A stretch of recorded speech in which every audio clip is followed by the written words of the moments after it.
Hello, mambo vipi? Karibu katika channel hii. Jina langu Erica Lulakwa, na nina channel ambayo inahusika na mambo ya muziki tu, ambayo ni @Erica Lulakwa. Utaipata, nitaweka katika description. Check muziki yangu kule, na hii hapa ni ya maongezi. Na leo hii naenda kuongelea kitu kimoja kinaitwa matusi mtandaoni. Unajua wakati mimi natumia mitandao na naanza kuitumia na bado naendelea kuitumia, watu wengi ambao wananifuatilia basi wakawa wananiambia, Erica, basi tunaona page yako bwana, page yako ni safi. Unajua ukiona wewe ni mwanamuziki afu bado hujaanza kutukana, yani ujue bado wewe hujatoboa yani. Sasa nikasema jamani, kwani matusi ndio tobolesha watu? Wananiambia kupata matusi, kutukana, ina maana watu wa aina mbalimbali wamekuangalia, yani watu wa aina mbalimbali wamekuangalia, kwa basi wataanza kukutukana. Mimi nikasema basi hicho sio kigezo cha kujulikana, lakini pamoja na yoyote ni vitu ambavyo mtu huwezi kuviepuka. Unajua wakati naanza kufuatilia mambo nilikuwa naona yani kadiri unavyofuatilia unaona kuna watu wanaweza kuwa wanakuwa attacked.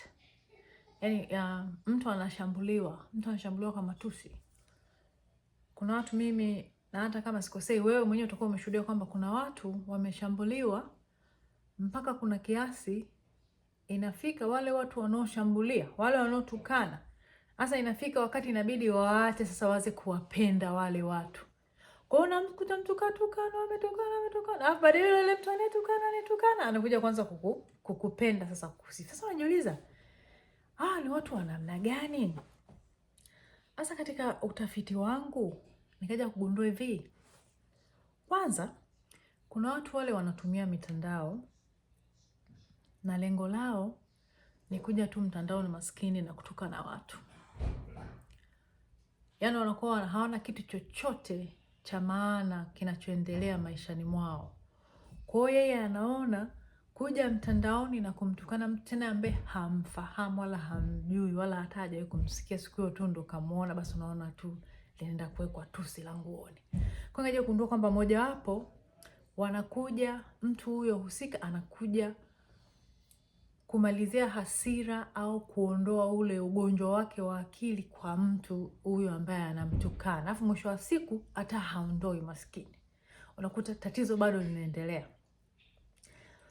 Pia nikaja kugundua kwamba pamoja na kwamba hawa watu wanaotukana wa mtandaoni hawana chochote wanachokifanya wala hawana mafanikio katika maisha. Yaani ni watu ambao kwanza mtu hajitokezi akiwa ameweka picha yake. Atatumia picha ya mtu, yani kwanza itakuwa iko pale profile, itakuwa iko tupu, haina kitu chochote, iko tupu. Ndio maana mtu haja kuona anatoa tusi la nguoni. Hiyo hapo. Pia nikagundua kwamba kuna sababu hiyo moja kubwa tu.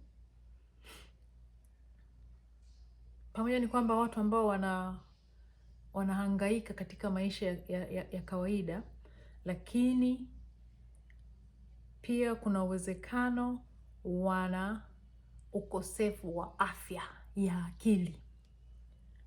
Unaweza kukuta huyo mtu husika ambaye kazi yake yeye ni kufungua tu page na kwanza kutukana watu ambao hawafahamu.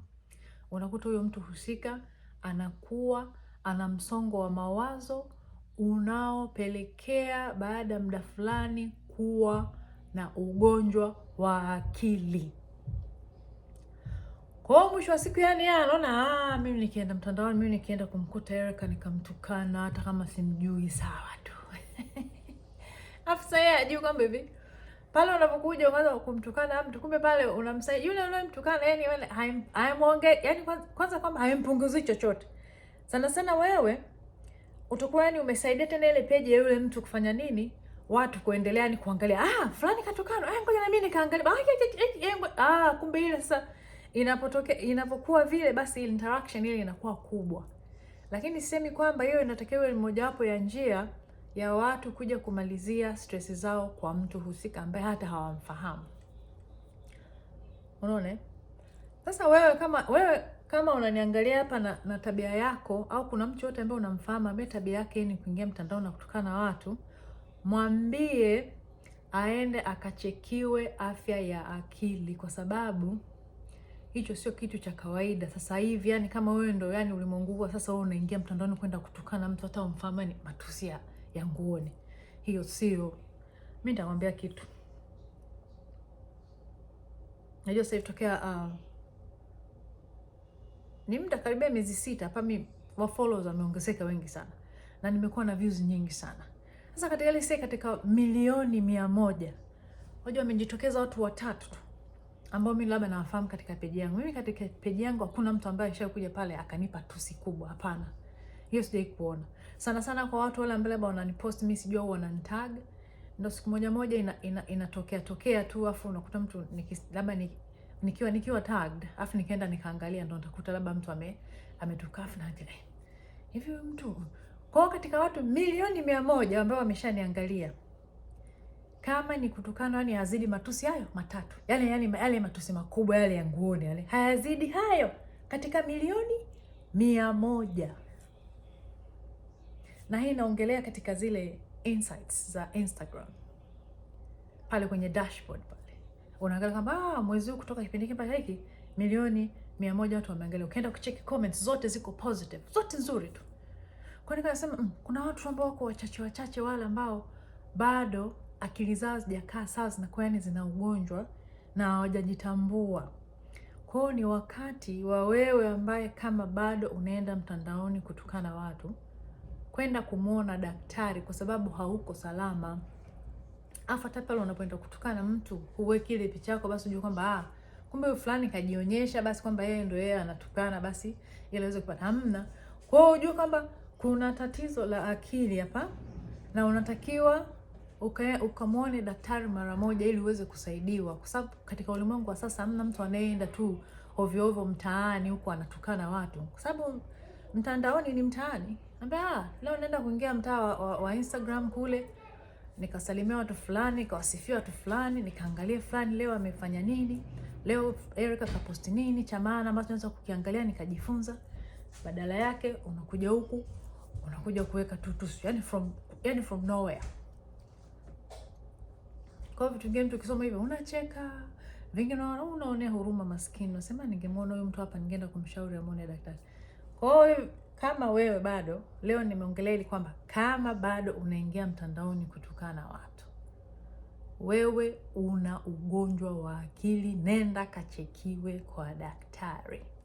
Kwa sababu mimi na watu wengi ambao nimewafuatilia, mmoja mamangu tu huyo hapa ambao anamfuatilia anachekesha. Mwanzo watu wameanza wanamtukana, wewe sijui nini, unafanya nini, sijui nenda nyumbani kale watoto sijui hivi. Unaona? Yani wanakuja kufanya hivyo ili tu wakukatishe tamaa, yani wanaowe kama wao, kwa sababu wao wamekata tamaa, hawataki kuendelea na kufanya kile ambacho wanakifanya. Kwa hiyo wanataka kukatisha tamaa na wewe ukajiunge nao kule. Sasa ukiendelea na mambo yako, usipowasikiliza na ukaendelea kufanya ile kazi unayofanya, wanaacha kukutukana, sasa wanaanza kukusifia. Kwa hiyo ndio hiyo point yangu moja hapo tu, kwamba hivi sisi binadamu tunaendelea kufanya mambo yetu. Na wewe kama unaona unatukana watu, una wivu wako, umeshindwa huko, maisha yamekushinda, unatukana watu, basi ujue kwamba akili yako haina akili, inaumwa, ikachekiwe. Basi haya ndio leo nataka kuongelea tu hilo hapo. Kwa hiyo jichunguze huko, kama wewe ni mtukanaji wa watu mitandaoni, kajichunguze. Asante kwa kuwa na mimi, mpaka wakati mwingine. Kwaheri.